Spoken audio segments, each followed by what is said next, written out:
kasih atas undangan yang diberikan kepada saya. Terima kasih atas undangan yang diberikan kepada saya. Bismillahirrahmanirrahim. Assalamualaikum warahmatullahi wabarakatuh. Salam sejahtera bagi kita sekalian. Shalom, Om Swastiastu, Namo Buddhaya. Salam kebajikan, selamat malam. Saudara-saudara sekalian, terima kasih undangan ini, kehormatan bagi saya. Saya sebetulnya mau agak protes. Gagasan besar untuk negara besar seperti Indonesia kok hanya dikasih 10 menit. Tapi saya berusaha untuk patuh, disiplin. Saudara-saudara, karena saudara-saudara akademisi, saya akan langsung saja ya bicara, tetapi kita harus mulai selalu dari dasar pemikiran. Jadi yang saya beri judul, strategi saya, gagasan saya beri judul Strategi Transformasi Bangsa Menuju Indonesia Emas 2045. Karena intinya adalah semua institusi dunia, semua pakar mengambil kesimpulan bahwa semua indikator ekonomi Indonesia menunjukkan bahwa kita pada tahun 2045 akan menjadi negara keempat atau kelima termakmur di dunia. Kalau demikian, secara ringkas, kita harus tahu, ya, saya tidak akan mengulangi tujuan nasional, kita semua sudah mengerti tujuan nasional dari Undang-Undang Dasar 45, tapi kita langsung saja kepada target Indonesia Emas itu apa? Kalau kita bicara target Indonesia Emas, apa yang kita maksud? Yang kita maksud produksi nasional kita, produksi domestik bruto, apa yang disebut PDB kita, yang sekarang atau 2022 itu 1,3 triliun US dollar. Ya. Tahun ini 23 saya baru dapat laporan, kita sudah mencapai 1,4 triliun. Target kita tahun 2045 adalah 9,8 triliun. Berapa kali lipat. Kemudian ranking kita sekarang 16 besar, kita menuju 5 besar. Income kita, penerimaan kita adalah 4.580, kita menuju 30.000 dolar Amerika per kapita. Ini masalahnya adalah per kapita. Saudara-saudara, untuk menjadi negara yang lompat, menjadi negara makmur, kita tidak mau jadi negara middle income. Kita mau jadi negara high income. Kita harus tumbuh minimal 6%, kalau bisa 7% tiap tahun. Itu adalah target. Saudara-saudara, apa yang sudah dicapai oleh Pak Jokowi, pemerintah ini adalah membangun suatu landasan yang solid. Kita sekarang dari 2014 produksi kita 890 miliar, sekarang sudah 1,3.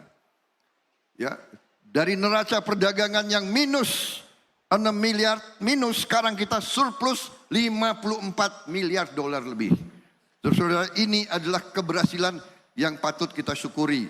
Kita masih belum puas, masih banyak ketidak merata. Ya, kita perlu ada pemerataan yang lebih adil, tapi ini capaian. Ini adalah fondasi solid. Saya langsung saja karena dibatasi oleh Mbak Nana ya, 10 menit. Apa? Mencapai itu apa strategi kita?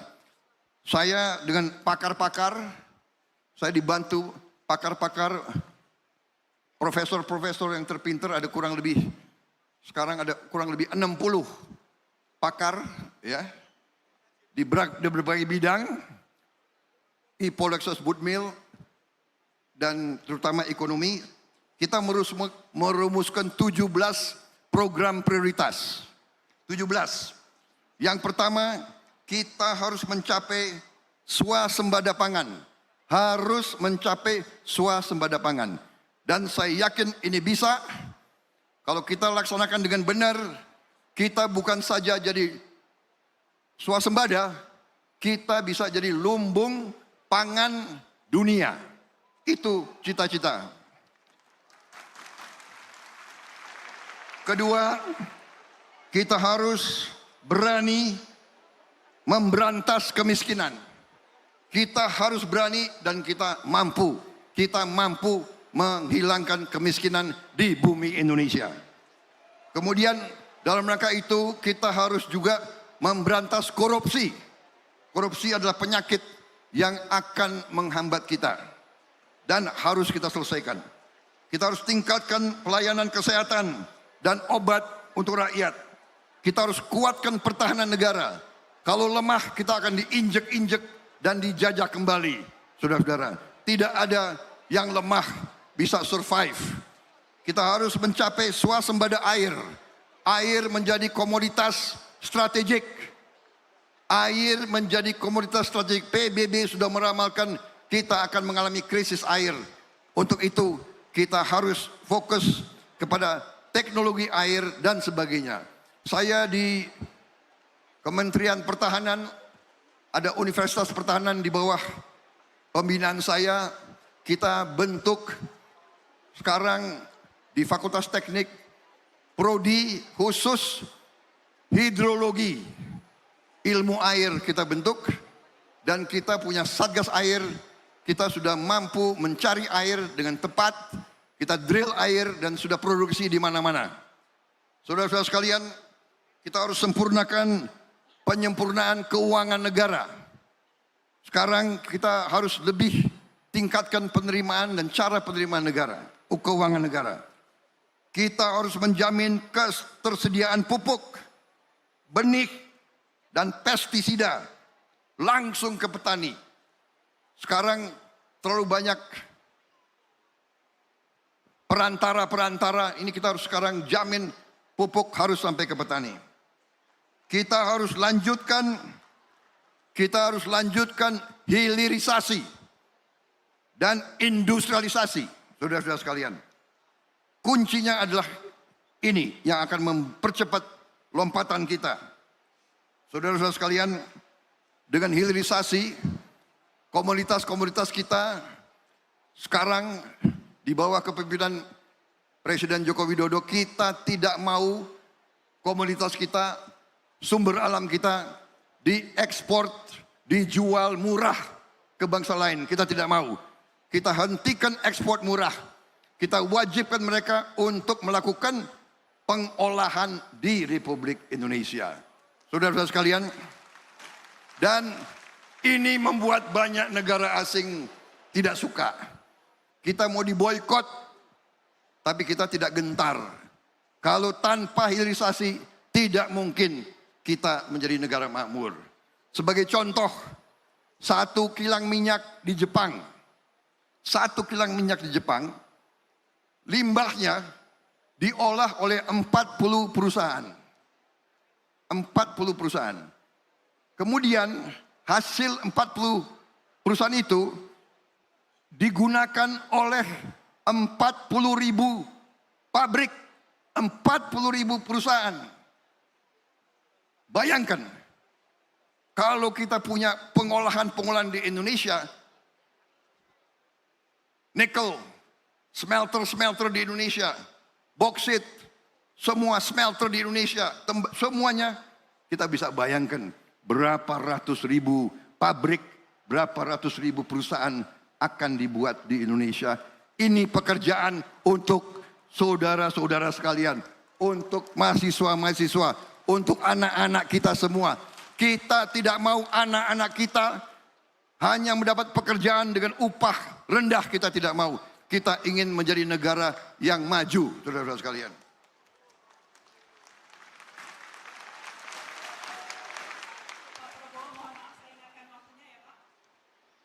Ya sebentar lagi lah Mbak Nana.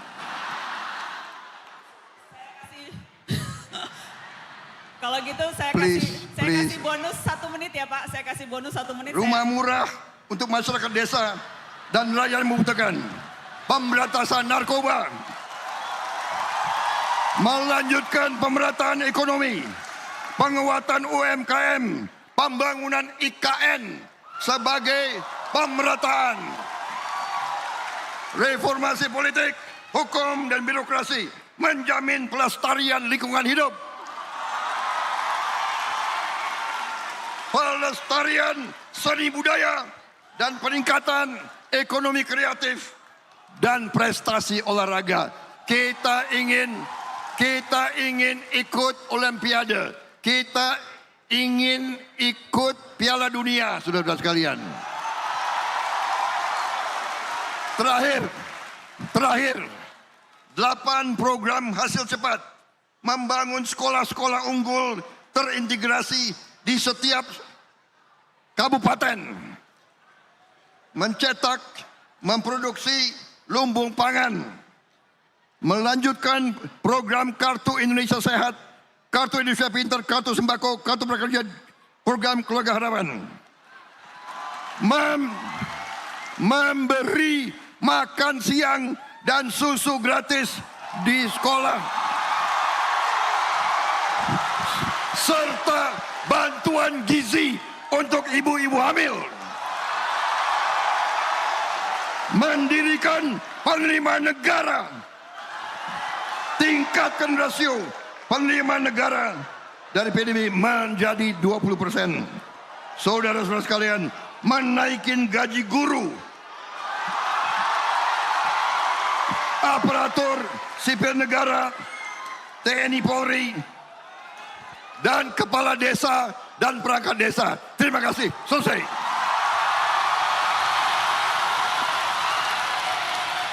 Terima kasih Bapak Prabowo Subianto.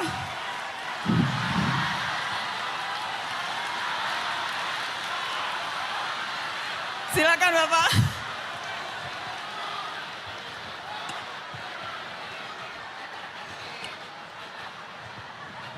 Bapak silakan minum kopi dulu. Biasa tadi 10 menit masih kurang, berarti mungkin kita harus bikin lagi ya Pak. Mungkin UGM atau kampus lain harus mengundang lagi Pak Prabowo karena 10 menit masih kurang katanya untuk pemaparan. Tapi yang jelas bisa kita pertajam di sini Pak. Kalau saya bicara ini, saya bisa bicara 3 jam. Tapi saya tidak tahu mahasiswa tahan nggak duduk 3 jam itu.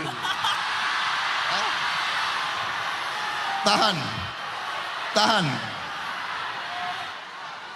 Kalau begitu lain kali kita bikin 3 jam, tapi yang lain-lainnya juga perlu 3 jam, biar semuanya sama rata. Terserah. Terserah ya Pak. Terima kasih Pak Prabowo, nanti saya yang atur. Bapak, sebelum masuk ke dialog lebih jauh, saya ingatkan lagi teman-teman, diisi slidonya, apa topik yang ingin teman-teman bahas dengan bakal calon Presiden Prabowo Subianto, dan nanti yang urutan teratas akan saya tanyakan ke Pak Prabowo. Tapi sebelum itu Pak, saya mau tanya informasi yang rame beredar Pak hari ini. Saya mau konfirmasi langsung ke Bapak. Katanya dalam rapat kabinet, Pak Prabowo sempat emosional, kemudian menampar dan mencekik Wakil Menteri Pertahanan Harfiq Hasnul Kolbi. Itu informasi yang ramai beredar hari ini Pak. Saya juga kaget.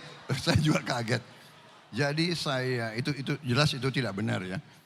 Tidak pernah ada rapat seperti itu.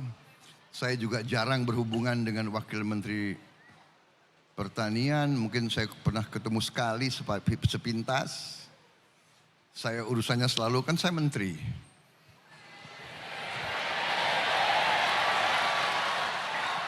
Aku menteri, urusannya sama menteri. Jadi pertemuan saya sama Pak Yassin Limpo, hubungan saya sangat baik. Saya tidak ngerti ya, ini ulah-ulah macam apa ya. Lucu, ya saya nggak. Apa kira-kira tujuan, kalau Pak Prabowo menebak-nebak tujuannya membuat rumor seperti itu, Pak Prabowo emosional, menampar, bahkan mencekik di rapat kabinet disebutnya?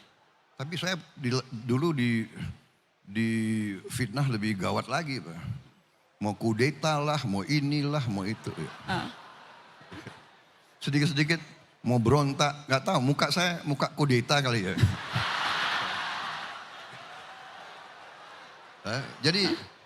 Jadi ini ya, ini koreksi kita ya. Ini adik-adik mahasiswa, aku manggilnya adik-adik ya. Nggak enak kok manggil, pantesnya kalian tuh anak-anakku. Tapi nggak, ya, nanti rasanya tua banget nggak ya, sudah.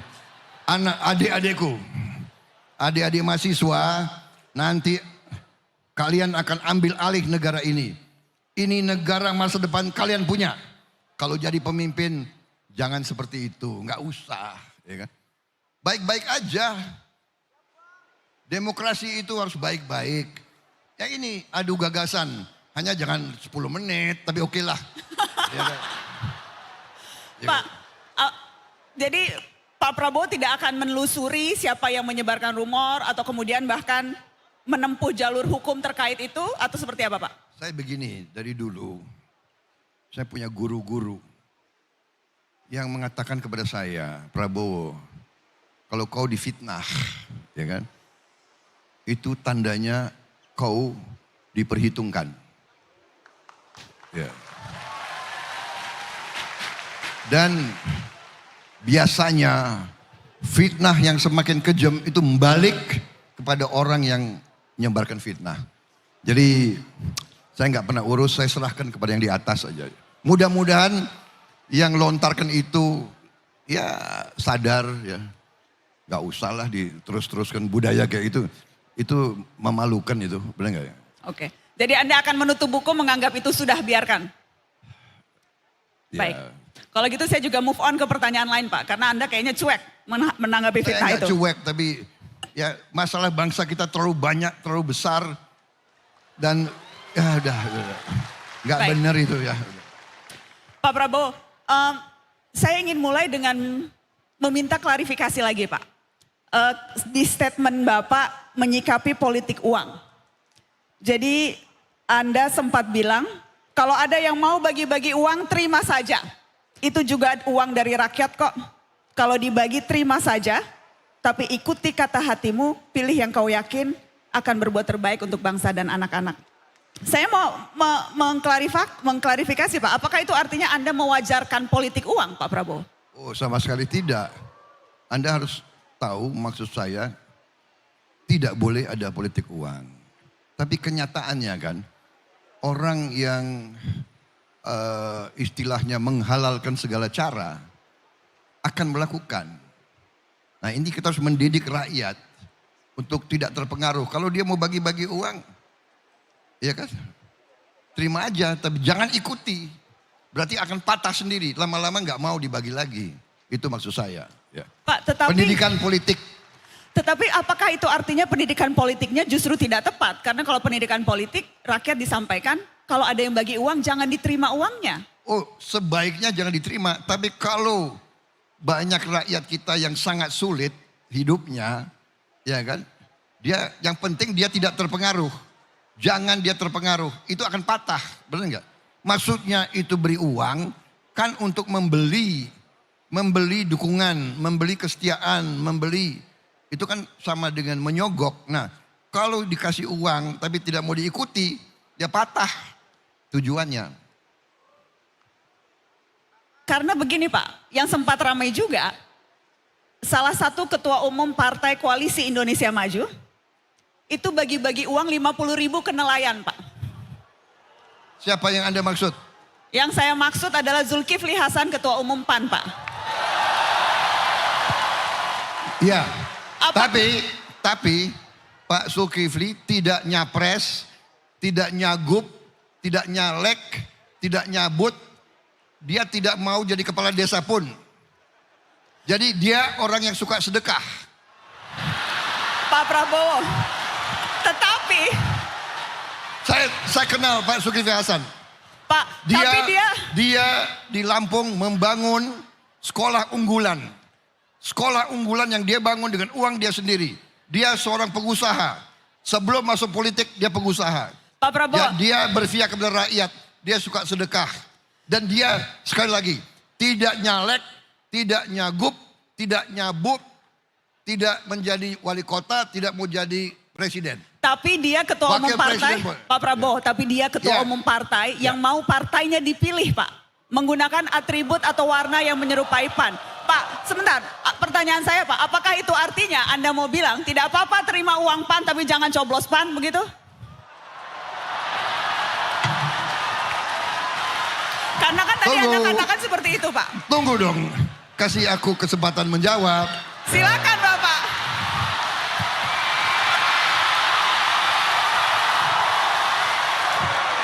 Saya katakan, terima uangnya, ikuti hatimu. Kalau hatimu tidak suka PAN, jangan pilih.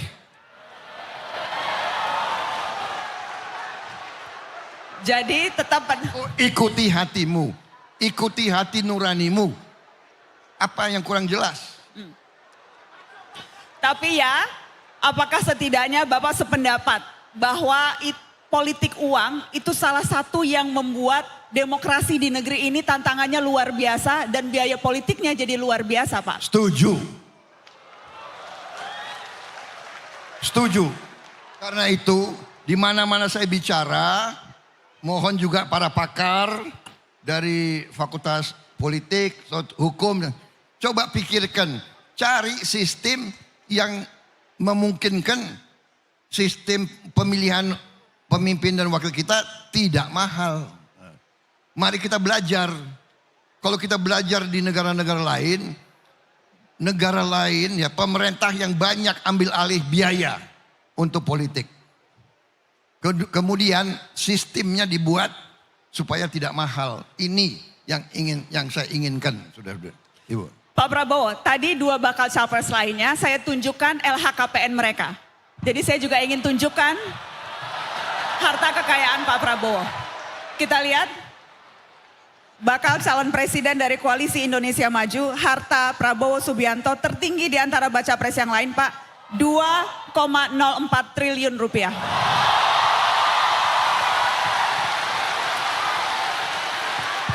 Pak Prabowo,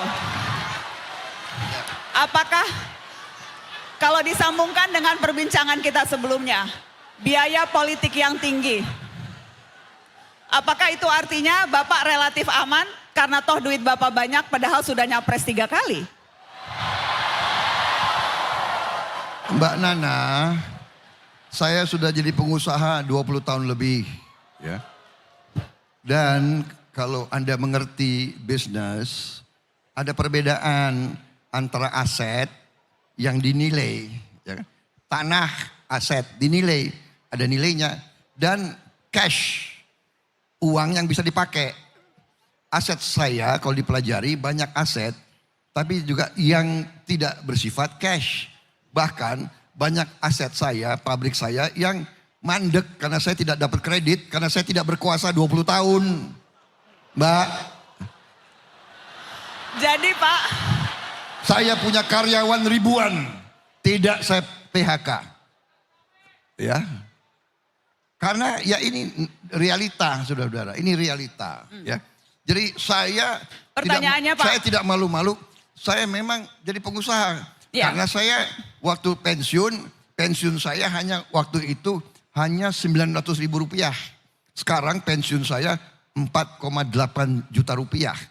Jadi kalau saya tidak berbisnis, saya nggak bisa hidup. Pak Prabowo, saya tidak mempersoalkan Bapak kaya. Bagus jadi orang kaya menurut saya Pak Prabowo. Tapi lebih ke konteksnya tadi pertanyaannya Pak, apakah itu artinya tidak perlu terlalu bersusah payah mencari modal politik karena sudah ada kekayaan, Pak Prabowo bisa makan tabungan, atau apa strategi untuk pembiayaan politik kita yang sedemikian mahal seperti yang tadi Pak Prabowo sampaikan? Saya kira bukan aman ya, dalam arti yang saya katakan tadi, apakah umpamanya ya saya punya tanah yang sudah berapa puluh tahun, ya kan, tentunya nilainya tambah di atas kertas. Kalau saya butuh uang, saya mau jual, siapa yang mau beli? belum tentu ada yang mau beli, ya kan? Tapi saya akui, dalam beberapa keadaan terjepit, saya hidupnya dari jual aset. Saya hidupnya. Kadang-kadang saya, dan ini tidak saya anjurkan kepada semuanya. Tapi kadang-kadang saya terpaksa. Saya jual aset, saya jual tanah untuk membiayai kebutuhan-kebutuhan partai saya dan sebagainya. Terima kasih. Tapi sekarang, boleh dong gue jawab. Boleh ya kan? Pak. Enak aja diinterogasi terus. Pak Prabowo soalnya udah mau bikin mata bowo katanya. Begini. Sekarang saya dengan gagah berani mengatakan partai saya yang banyak membiayai saya. Kalau saya panggil anggota saya, mereka kadang-kadang bayar sendiri. Nah itu. Jadi Baik. kalau partai yang semangat, partai punya idealisme, dia akan bayar sendiri. Itu yang saya mau ingin sampaikan. Jadi Baik. sekarang self-financing sudah berjalan. Contoh, tidak pernah saya kasih uang untuk Gerindra di provinsi, Gerindra di kabupaten, tidak. Mereka sendiri. Mereka bikin kantor sendiri. Mereka bangun kantor sendiri di mana-mana. Ya, kita adalah partai dari bawah. Terima Baik. kasih, Mbak Nana. Terima kasih Bapak Prabowo. Pak, saya mau tunjukkan apa hasil polling, apa topik yang paling banyak hendak dibahas bersama Pak Prabowo. Nomor 1 korupsi dan penegakan hukum, kebebasan berpendapat. Oke, kita mulai dari nomor 1 Pak, korupsi dan penegakan hukum. Pertanyaan saya akan nyambung dengan yang tadi Bapak sampaikan. Soal partai politik dan juga komitmen atas anti korupsi. Kalau bicara soal itu Pak, faktanya sekarang ada 67 caleg DPR dan DPD yang merupakan mantan terpidana kasus korupsi. Dan 2 diantaranya Pak, itu kader Anda. Pertanyaannya. Tunggu. Ada jawabannya. Saya belum nanya, Bapak udah siap jawab. Bapak, kenapa Pak? Kenapa diloloskan Pak? Aku mau jawab dulu. Kalau komitmen anti korupsi, Aku mau jawab dulu. kenapa ada 2 kader koruptor Pak? Saya mau jawab. Korupsi. Silakan.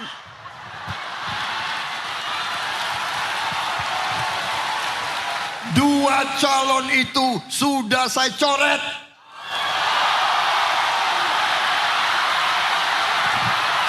Anda akan mencoret. Sebentar, saya mau pastikan dulu. Saya mau pastikan. Sudah saya coret.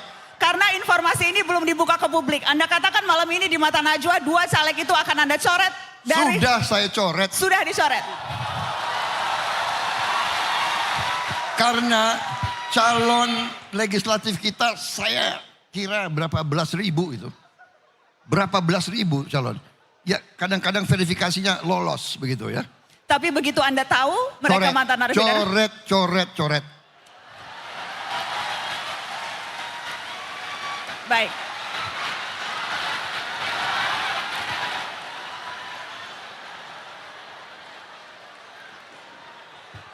Yang juga menarik, kalau kita bicara soal korupsi Pak Prabowo, ada satu hal yang saya kerap ingat Anda sampaikan. Tidak ada toleransi untuk korupsi di Partai Anda Gerindra. menyampaikan itu, tidak ada toleransi dan Anda juga sempat bilang hukuman seberat-beratnya untuk koruptor. Karenanya saya ingin tahu, apa hukuman terberat versi Prabowo Subianto untuk koruptor Pak?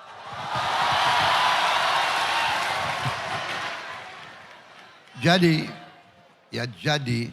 menurut pendapat saya, apa yang sudah ada sekarang sudah cukup menjera. Bayangkan orang yang korupsi ya disita hampir semua kekayaannya, dimiskinkan. Selain hukumannya cukup panjang, ada yang berapa puluh tahun dan sebagainya. Saya kira asal kita laksanakan dengan benar, ini cukup jera. Saya tahu maksud beberapa orang, maunya kan hukuman mati seperti di Tiongkok, ya kan? Ternyata orang kalau nekat, ya nekat aja. Di Tiongkok sudah ada hukuman mati, masih ada korupsi yang besar-besaran di sana. Jadi kalau menurut saya, cara mengatasi korupsi, kita harus mulai dengan sistemik. Sistemnya dibuat. Ya.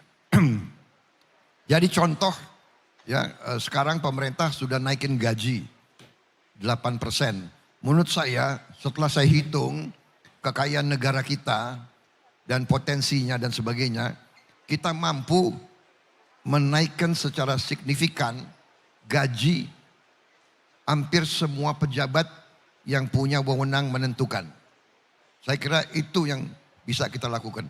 Ada beberapa contoh di negara-negara Afrika, pejabat-pejabat yang berhasil 5 tahun melaksanakan tugasnya, di ujungnya dikasih bonus yang cukup besar. Kemudian kalau kita lihat contoh di banyak negara, untuk pejabat-pejabat tertentu disiapkan rumah sakit, dia bisa berobat dengan baik, gratis. Disiapkan juga perumahan, dia pensiun, dia bisa punya rumah sendiri. Kemudian anak-anaknya bisa sekolah asal memenuhi persyaratan akademis. Jadi istilahnya dibagi kompensasi dalam bentuk pelayanan in kind begitu. Nah, saya kira ini bisa banyak mengurangi korupsi. Ya. Pak Prabowo, bicara soal penegakan hukum dan aparatnya penting juga untuk memastikan kelembagaan yang solid. Dan tadi saya berdiskusi soal isu KPK dan kepolisian dengan 2 bakal calon presiden yang lain. Karenanya saya juga ingin tahu pendapat Anda soal itu. Mulai dengan kepolisian, Pak. Apakah ada rencana Anda untuk mereformasi kepolisian? Saya kira semua institusi harus kita kaji. Yang mana kita rasakan kurang pas ya kita perbaiki. Itu namanya reformasi. Reformasi hukum, reformasi institusi dan sebagainya. Saya kira yang paling penting adalah pengawasan diri.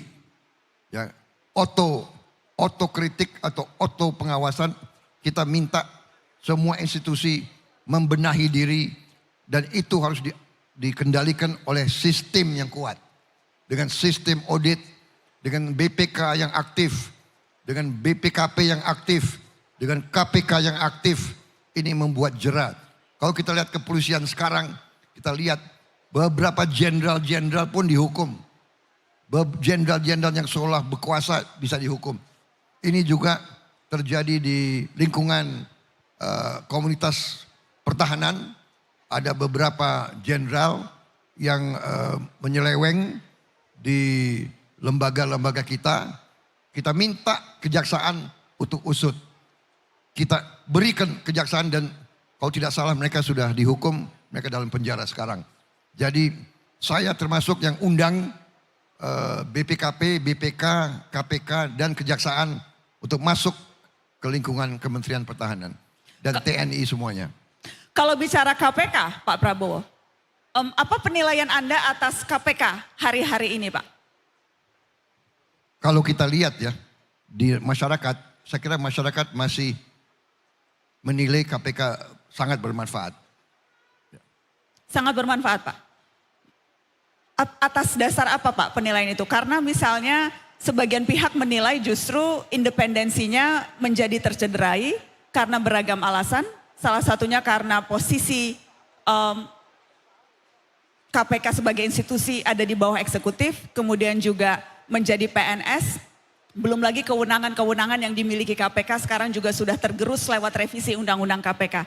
Apakah penilaian itu menurut Anda akan bisa membuat Anda berpikir untuk merevisi Undang-Undang KPK yang dinilai melemahkan KPK saat ini, Pak? Ya kita nanti akan kumpulkan stakeholder, pakar-pakar hukum dari berbagai sumber dan kita cari yang terbaik untuk bangsa. Kita harus cari yang terbaik untuk bangsa. Tapi sejauh ini Anda merasa KPK masih melakukan tugasnya dengan maksimal? Atau ada penilaian yang memang wajar kalau orang kecewa terhadap institusi ini? Saya kira ya kita ini membangun negara pasti banyak kita kecewa. Pasti banyak yang kita tidak puas, ya kan? Saya kira itu wajar, ya kan? Dan memang benar bahwa harus ada pengawasan karena kekuasaan condong untuk membuat orang korup. Semakin kuat, semakin absolut kekuasaan, semakin condong orang berbuat korupsi yang absolut juga. Jadi harus kita awasi terus, harus kita cari upaya-upaya memperbaiki. Begitu. Baik, apa topik... Tapi yang penting jangan ada kesan ini tidak baik, bubarkan. Nah itu jangan. Jadi tidak setuju dibubarkan ya Pak? Baik, Pak Prabowo, tadi yang kedua, teman-teman ingin kita berdiskusi soal kebebasan berpendapat Pak.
Atau kebebasan berekspresi. Ini juga topik yang muncul di dua diskusi saya sebelumnya. Dan supaya fair, pertanyaan saya juga akan sama persis Pak, yang saya tanyakan kedua bakal calon presiden sebelumnya. Saya ingin minta Pak Prabowo memberikan penilaian dari skala 1 sampai 10. Seberapa bebas kita bisa berpendapat hari-hari ini di negeri tercinta Pak? Kalau saya rasanya ya kira-kira 1 sampai 10 mungkin 8 gitu. 8. Pendapat saya ya. Yang harus kita awasi kalau tadi ya penipuan, kebohongan, hoax, kebohongan publik, ya kan, hate speech, maki-maki, menimbulkan kebencian antara suku, agama, ras, ini rawan untuk kita ya. Tapi selebihnya saya lihat lumayan lah kita. Lumayan ya Pak? Dibandingkan dengan beberapa negara tetangga kita ya. Dan tentunya penilaian itu bisa berbeda tergantung dari sudut pandang yang mana. Tapi saya ingin tanya kalau begitu spesifik soal ini Pak. Soal pasal penghinaan terhadap presiden dan kekuasaan umum yang ada di KUHP.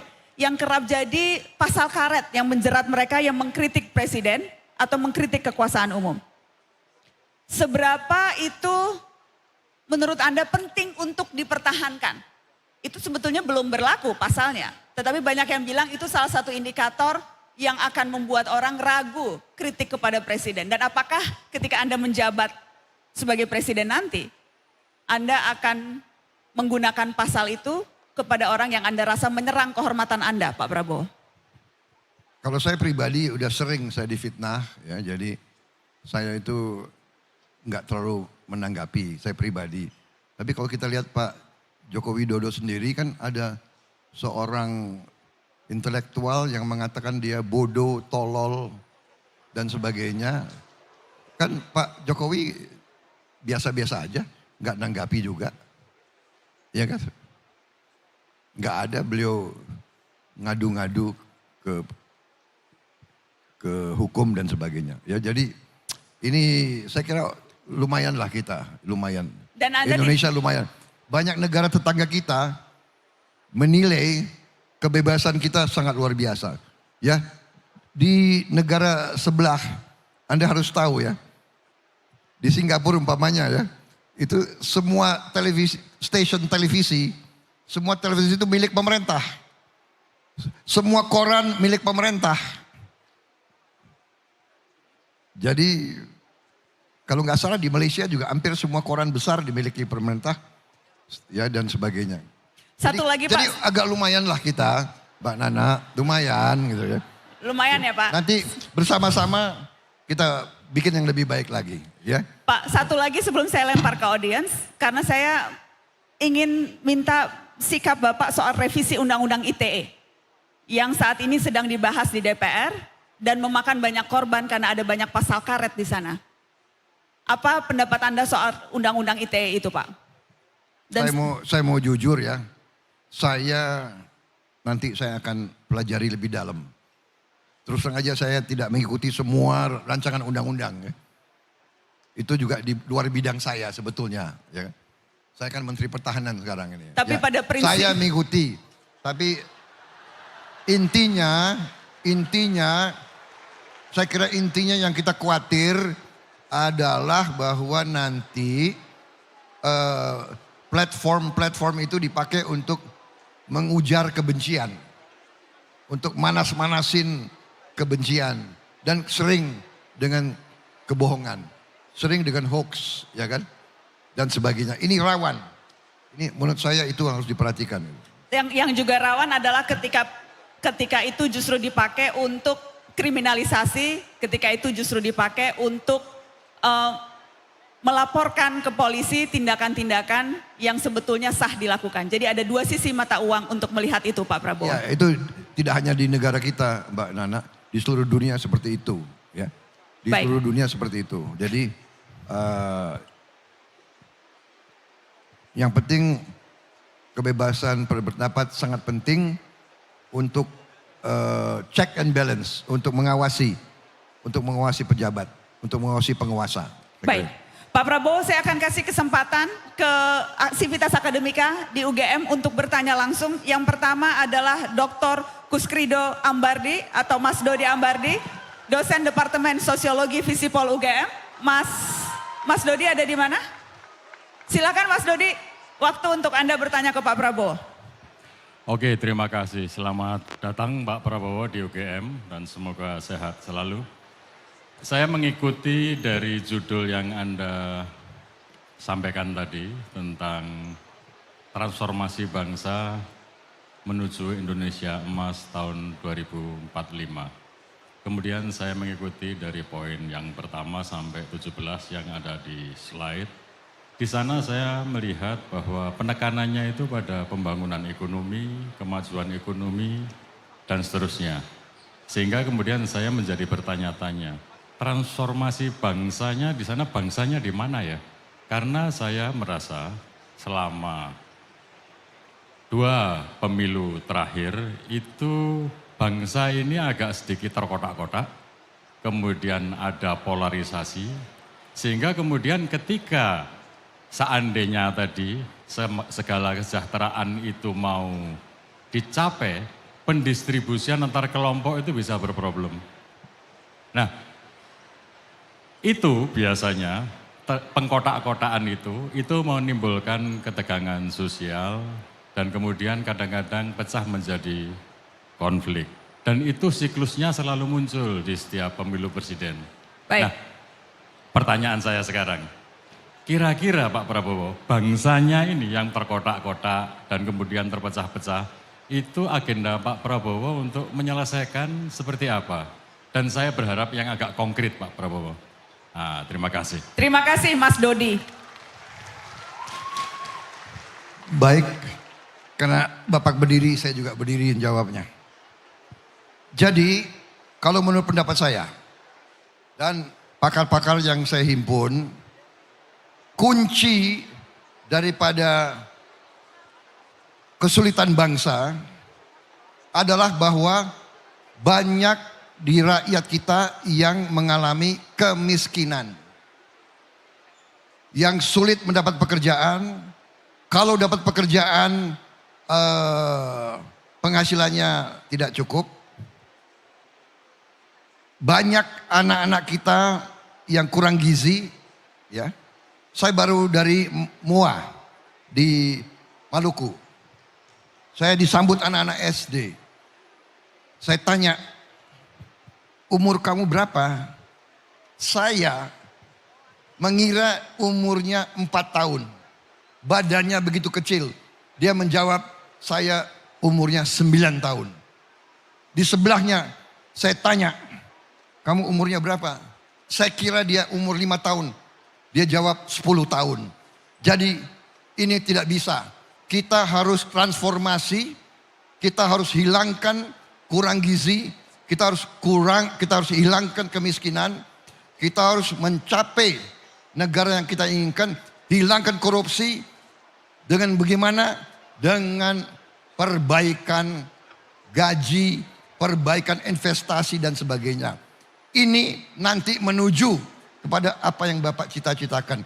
Kita tidak ingin ada permusuhan, kita tidak ingin ada pengkotak-kotaan, tapi kalau orang susah, kalau orang miskin, kalau orang tidak ada harapan, kalau orang tidak ada pekerjaan, dia mudah dikotak-kotakan, dia mudah dibikin panas, dia mudah dibikin saling membenci. Kita hilangkan akar persoalannya. Akar persoalannya kita harus hilangkan kemiskinan dari Republik Indonesia. Itu jawaban saya. Bukan masalah ekonomi atau masalah apa. Ini adalah masalah kebangsaan. Jadi tidak bisa anak-anak kita seperti ini. Dia akan kalah bersaing. Dia tidak bisa jadi apa-apa kalau kita tidak segera intervensi. Ini menurut saya, ini keyakinan saya. Dan saya percaya dengan semua yang kita lakukan, kita intervensi, kita nanti akan menuju masyarakat yang lebih tenang, lebih dewasa. Juga kita harus perbaiki pendidikan kita. Dengan pendidikan, dengan sekolah-sekolah yang bagus, guru-guru yang bagus, kita nanti mendidik generasi muda yang tidak mau dikotak-kotakan. Itu jawaban saya. Terima kasih. Terima kasih Pak Prabowo. Saya akan langsung persilahkan ke Profesor Insinyur Siti Malkamah MSc PhD IPU, Engineer, Akademisi UGM dari Sekolah Pasca Sarjana. Assalamualaikum Pak Prabowo. Ibu Prof Siti, ya silakan. Silakan Prof. Assalamualaikum Prof Siti, ya. Pak Prabowo. Tadi Bapak menyampaikan program prioritas 17. Ada swasembada banyak hal ya Pak. Ada pangan, ada air, energi, kemudian hilirisasi. Nah untuk mencapai itu tentu saja kita sangat membutuhkan research and development yang sangat kuat dan berkelanjutan. Kalau kita lihat di banyak negara yang maju, yang kemudian bisa melakukan berbagai swasembada dan sebagainya, itu kan dana risetnya itu sangat besar. Kemudian kerjasama antara institusi penelitian, perguruan tinggi, kemudian juga industri swasta, BUMN, UKM dan sebagainya, itu kan sangat baik. Nah, apa komitmen Bapak untuk bisa mewujudkan hal itu? Karena untuk mewujudkan itu kan memang butuh political will. Dan itu kan tidak mudah.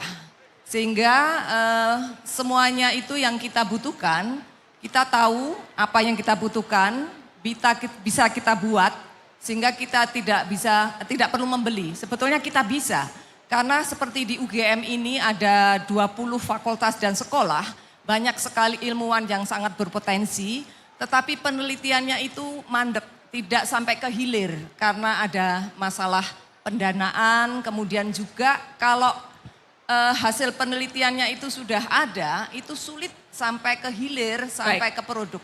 Saya kira itu mohon bisa konkret Pak, komitmen Bapak dan apa yang akan Bapak lakukan.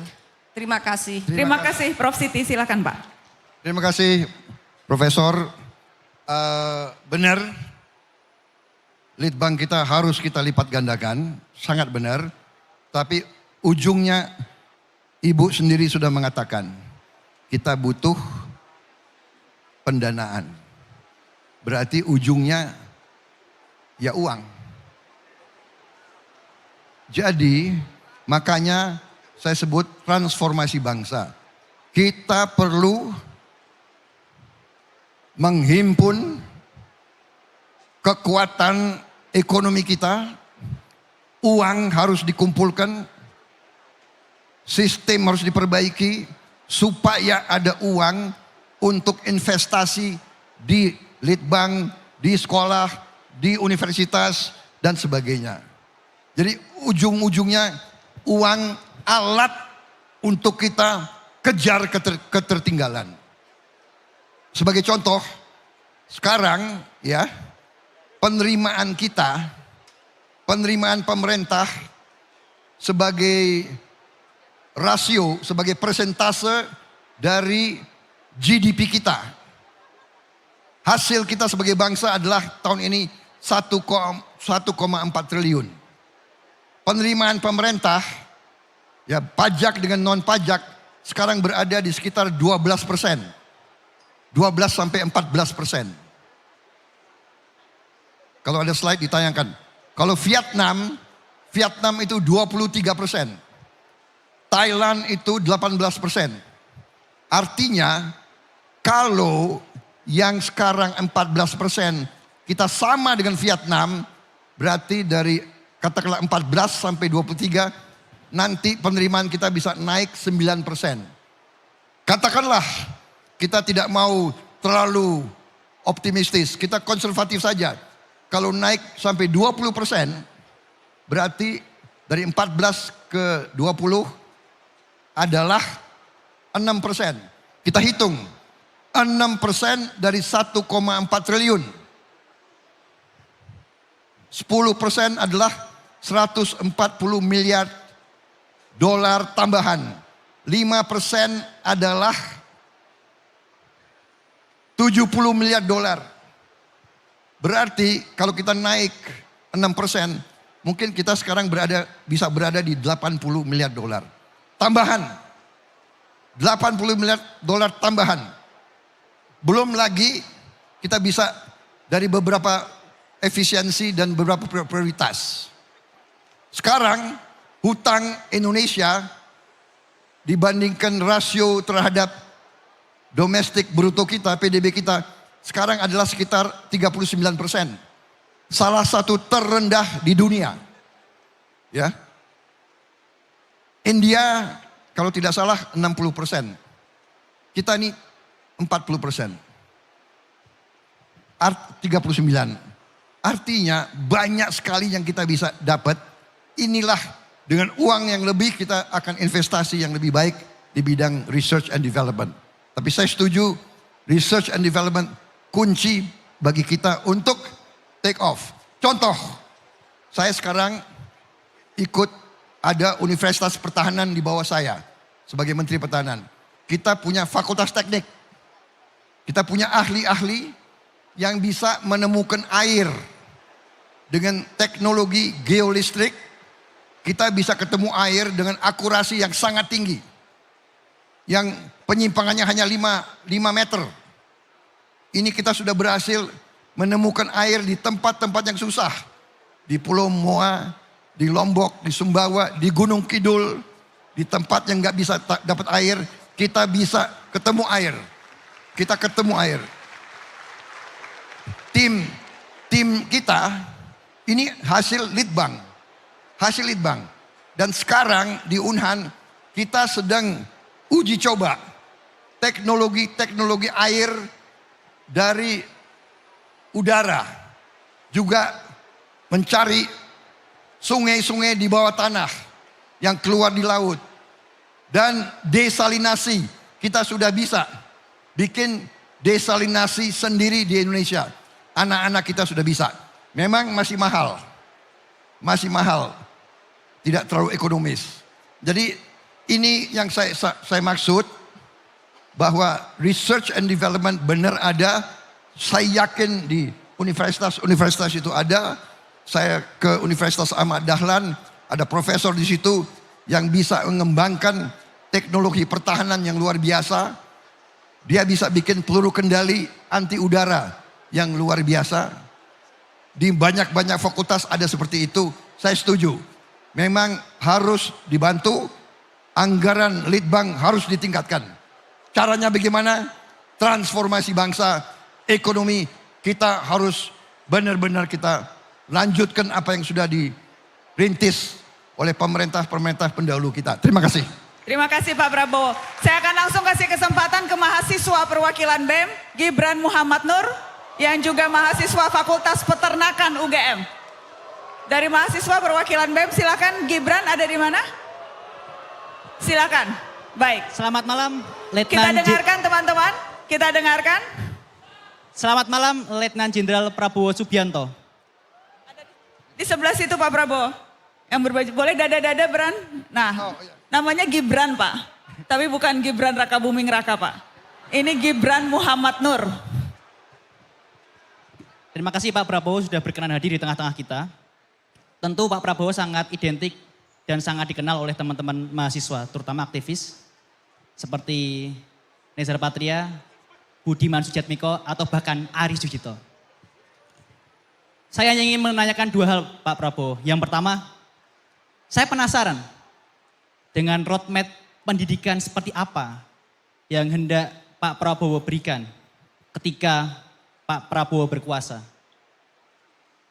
Sangat memprihatinkan Pak Prabowo soal pendidikan saat ini, mulai dari PTNBH, alokasi pendidikan yang 20% yang ternyata hanya 2,6% dana yang dikelola oleh Kementerian Pendidikan.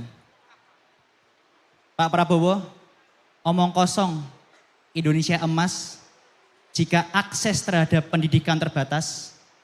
Omong kosong Indonesia jaya jika akses untuk pendidikan hanya untuk orang-orang kaya. Pertanyaan kedua Pak Prabowo, kondisi kebebasan berpendapat seperti apa yang ingin Pak Prabowo bentuk ketika Pak Prabowo menjadi presiden? Kondisi sekarang seperti dago elos, diskusi yang diberantas, sangat memprihatinkan Pak Prabowo. Kita nggak ingin ketika kita berdiskusi, dikriminalisasi, dipenjara, atau bahkan diculik. Terakhir Pak Prabowo, ketika ada tamu dari Jogja, mayoritas tentu akan membawa oleh-oleh Pak Prabowo. Dan kami juga ingin memberikan oleh-oleh untuk Pak Prabowo. Ini kami membuat sebuah kajian yang kami tujukan langsung kepada Mas Ganjar, Mas Anies, dan Pak Prabowo Subianto. Satu hal Pak Prabowo yang ingin kami tanamkan, kita ingin para baca pres masuk ke dalam kampus dengan gagasan dan pulang dari kampus dengan membawa tuntutan dan kajian. Sekian, terima kasih. Terima kasih. Pak Prabowo, apakah Bapak bersedia menerima kajian yang diberikan oleh mahasiswa? Gibran, itu kajiannya betul, itu data dokumen kajian kan? Iya Mbak. Anda mau kasih langsung ke Pak Prabowo? Boleh. Boleh ya Pak? Boleh, silakan maju Gibran, langsung dikasih kajiannya. Boleh langsung dikasih.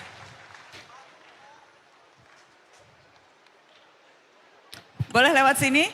Jadi ini kajian yang dilakukan oleh teman-teman BEM atau teman-teman dari mana? Oke. Dari BEM, silakan bisa langsung dikasih. Terima kasih. Ada 3 pertanyaan tadi Pak Prabowo. Roadmap pendidikan yang pertama. Iya. Jadi kalau pendidikan saya sangat sependapat. Pendidikan adalah kunci dari pembangunan bangsa. Pendidikan adalah sangat kunci. Karena itu kalau Anda perhatikan tadi 17 prioritas ya. Mungkin bisa ditayangkan kembali. Di situ yang pertama adalah, saya sependapat. Pendidikan tidak boleh hanya orang kaya yang punya akses. Saya sangat sependapat. Dan karena itu saya dari dulu puluhan tahun saya menghanut filosofi ekonomi Pancasila. Bukan ekonomi neolib. Bukan ekonomi kapitalisme neoliberal. Anda cek semua tulisan saya, semua pidato saya 30 tahun. 25 tahun, 30 tahun. Mungkin sebelum Anda lahir. Di mana justru ekonomi Pancasila adalah ekonomi, falsafah ekonomi yang dikembangkan di Universitas Gadjah Mada. Tokoh-tokohnya dulu adalah Profesor Mubiarto. Kemudian kalau dari UI, Profesor Sri Adi Swasono.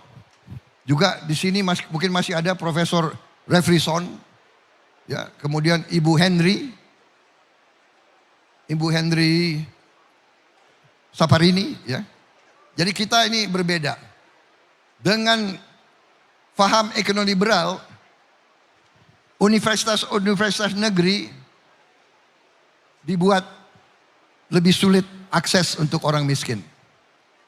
Di Universitas Pertahanan, begitu saya masuk, saya bikin 4 fakultas baru S1 dan kita buka pendaftaran hanya dengan persyaratan akademis, tidak ada rekomendasi, tidak ada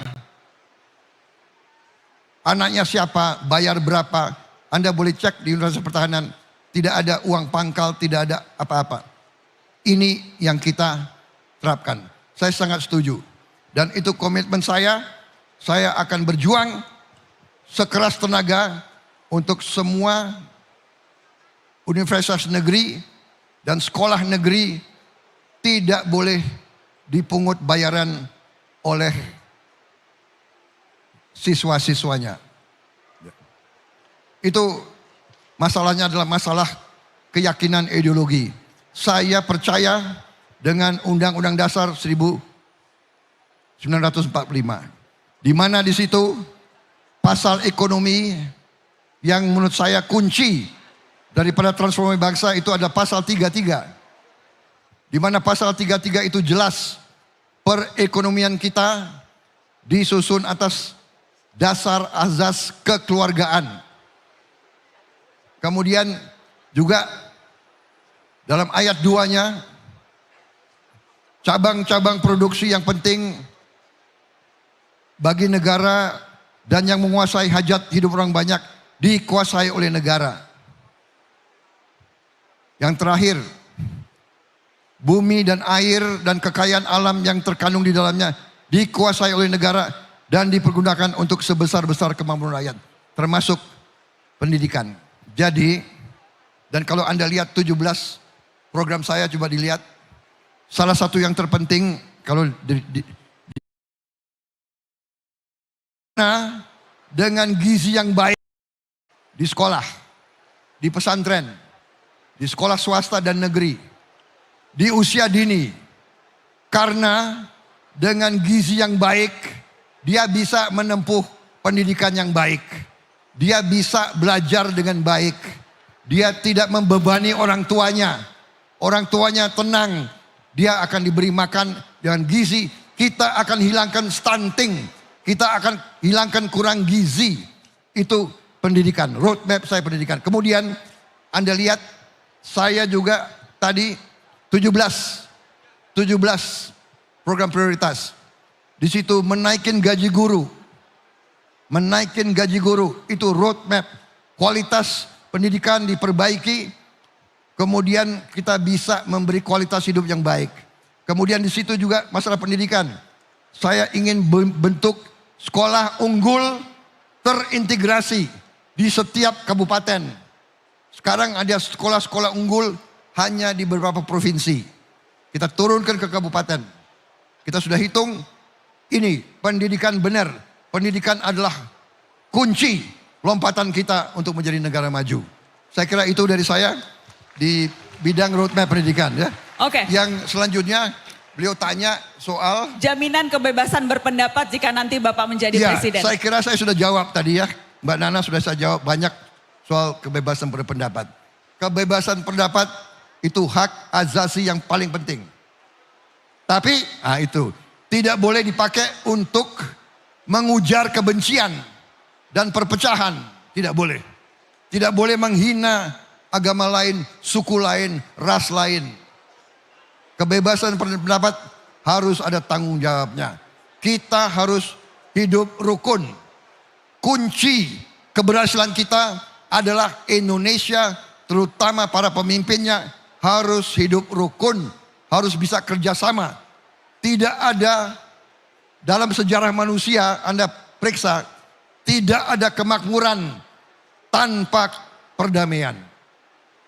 Tidak ada kemakmuran tanpa kerjasama elit, kerjasama pemimpin.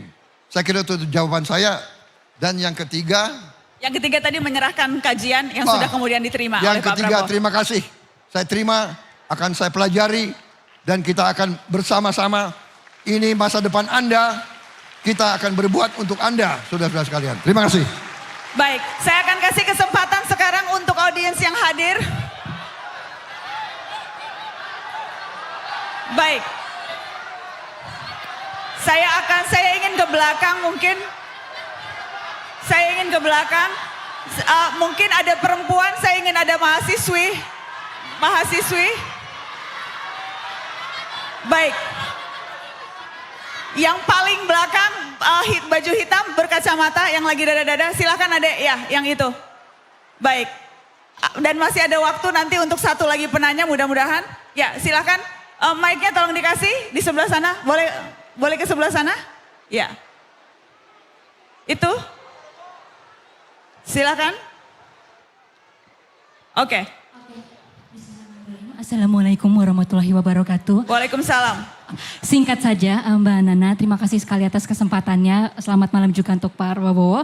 Karena ini singkat, saya mau izin pantun juga tapi terakhir, karena ini singkat sekali. Namanya siapa adek? Nama saya Salsa. Salsa dari? Salsa dari Museum Serat Holistik Kehidupan Susilawati Susmono. Jadi saya dari perwakilan museum. Perwakilan museum? Iya Pak. Oke, singkat saja ini. Pak Prabowo, sudah sejauh mana pembuktian Bapak pribadi soal Pancasila sebagai dasar negara, terutama sila pertama ketuhanan yang Maha Esa?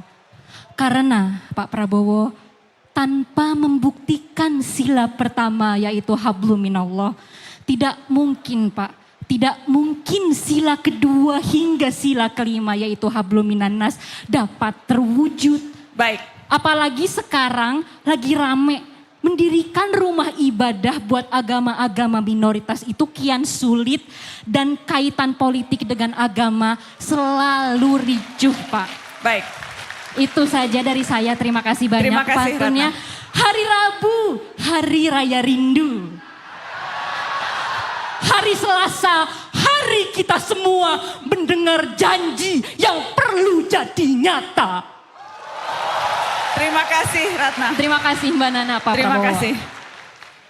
Pak Prabowo, silakan dijawab tadi. Bagaimana perwujudan sila pertama Pancasila? Yang akan bisa... Jadi, ya silakan Pak. saya kira ini sesuatu yang mendasar, jadi memang benar. Kalau Anda lihat ya tadi, bahkan program ekonomi pun saya dasarkan kepada Pancasila. Kalau Anda lihat prinsip pertama ya, di prinsip ekonomi saja kita taruh di situ bahwa ekonomi Pancasila yang pertama harus ekonomi yang religius. Ya. Jadi kemudian kalau kita lihat di berbagai kehidupan, bahkan di tentara, kalau kita lihat azas kepemimpinan, di tentara azas yang pertama adalah takwa. Ya. Jadi saya kira ini benar, kita harus junjung tinggi kebebasan beragama, menghormati ibadah, menghormati semua hak warga negara untuk menjalankan agama dengan sebaik-baiknya. Saya kira itu jawaban saya. Terima kasih. Pak Prabowo, saya ingin follow up sedikit dari yang tadi dikatakan soal bagaimana memastikan undang-undangnya sudah ada, hak beragama sudah ada, peraturan menterinya sudah ada, tapi dalam prakteknya kerap kali sulit untuk mendirikan rumah ibadah di negeri ini, Pak Prabowo. Dalam prakteknya harus ada sejumlah tanda tangan yang dikumpulkan dan kemudian terkadang nyangkut di aparat pemerintah desanya atau aparat pemerintah level tertentu. Jadi undang-undangnya sudah ada, hak fundamentalnya sudah ada, prakteknya masih sulit, Pak. Ya, ini saya kira PR kita bersama ya. Kita tadi saya katakan setiap situasi, kondisi dan persoalan yang kita rasakan sekarang belum bagus, kita harus perbaiki. Untuk itu, marilah kita lakukan tahap demi tahap. Kita kumpulkan para tokoh, kita kumpulkan para pakar, kita kumpulkan stakeholder, dan kita cari jalan yang terbaik. Jalan keluar yang terbaik, dan salah satunya adalah terutama melalui pendidikan, melalui proses dan pelaksanaan pendidikan. Kita harus mengajarkan kehidupan beragama yang baik dari sejak dini. Saya kira itu jawaban saya. Baik, Pak Prabowo, ada satu pertanyaan dari netizen, Pak, yang muncul lewat live streaming. Pertanyaannya seperti ini dari Edgar Elezar. Gen Z dan anak muda sekarang rentan terkena depresi dan mental health. Apa pandangan Pak Prabowo soal itu? Soal tantangan anak muda sekarang yang rentan depresi. Dan apa yang bisa dilakukan seorang presiden nantinya soal isu mental health dan depresi yang rentan dialami oleh anak muda. Kembali, saya selalu kembali keyakinan saya, akar masalah adalah pendidikan. Dari usia dini dan seterusnya. Iklimnya, kualitasnya, guru-gurunya, terutama gizinya. Gizinya bagus, anak-anak kuat, tahan fisik, tahan mental, insya Allah depresi akan berkurang, kalau bisa depresi hilang. Baik. Saudara-saudara, adik-adikku, masa depan Anda percayalah gemilang, gemilang. Luar biasa kekayaan kita. Anda harus gembira, tidak usah depresi, gembira. Gembira menyongsong masa depan. Terima kasih. Pak Prabowo, ini sudah di ujung dialog kita malam ini, Pak. Dan seperti... Kalau bisa saya seumur kalian, saya lebih gembira lagi. Apa yang Bapak ingat waktu lagi umur-umur segini, Pak? Semangat. Semangat. Gembira terus waktu itu, Bapak. Gembira terus. Semangat. Karena ini nyambung dengan pertanyaan penutup, Pak. Jadi saya ingin minta Bapak Prabowo untuk refleksi. Refleksi atas perjalanan hidup selama ini. Dan apa bayangan yang akan bisa dijadikan pegangan Pak Prabowo. Ketika akan, ini cerminnya Pak. Ini cermin. Jadi kalau refleksi itu kami ibaratkan cermin yang saya minta Pak Prabowo. Pak belum selesai Bapak. Saya mau minta Bapak berkaca lagi.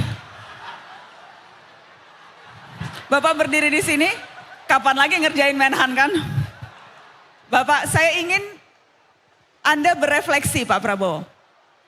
Atas segala hal yang sudah Bapak lalui selama ini. Bapak jangan kemana-mana, Bapak refleksinya di depan kaca Pak.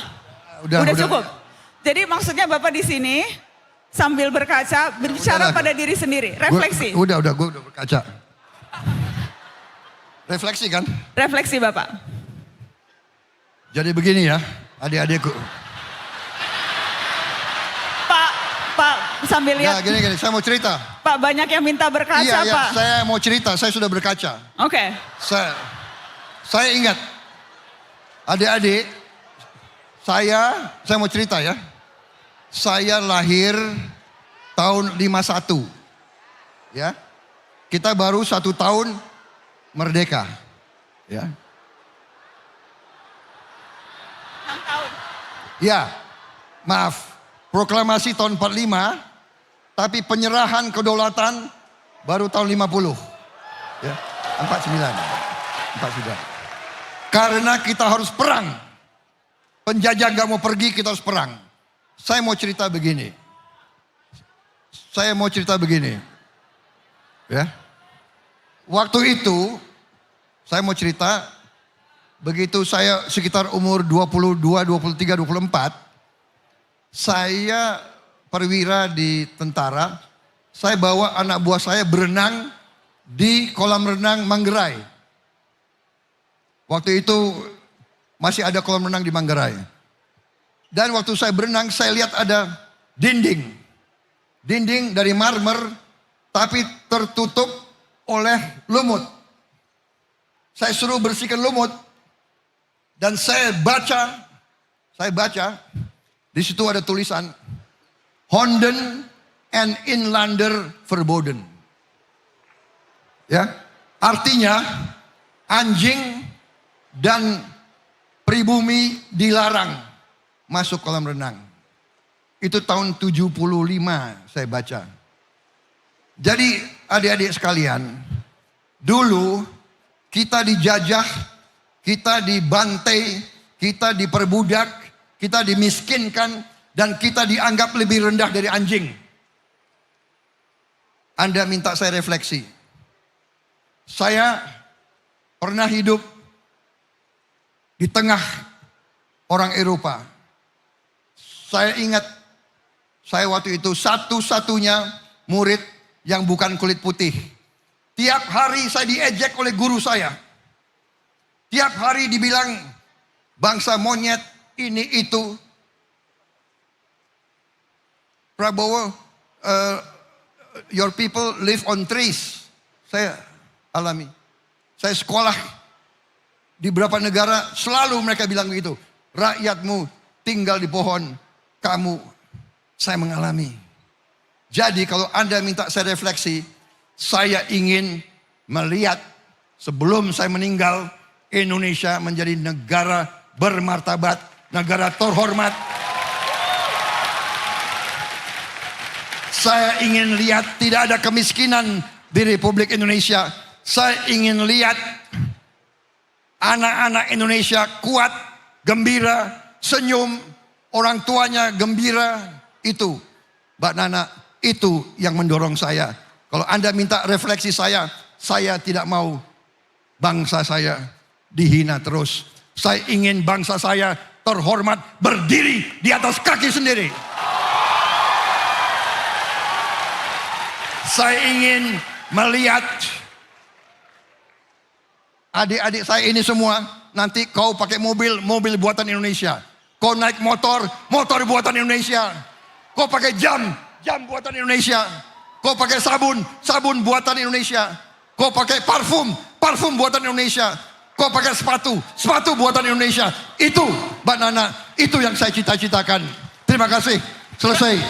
Prabowo Subianto, bakal calon presiden Republik Indonesia. Kita kasih tepuk tangan sekali lagi untuk Bapak Prabowo Subianto. Pak Prabowo, terima kasih banyak sudah hadir malam ini di UGM. Terima kasih sudah hadir di Mata Najwa. Sekali lagi dong untuk Bapak Prabowo Subianto.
gagasan saya beri judul Strategi Transformasi Bangsa Menuju Indonesia Emas 2045.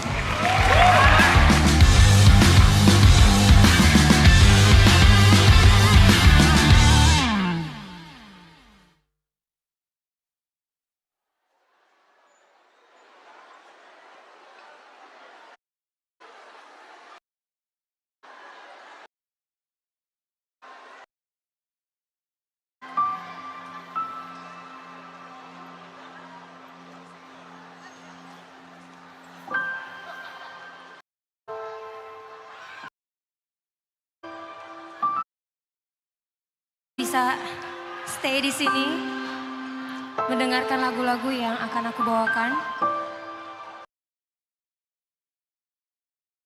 Selamat mendengarkan Melepas Senja.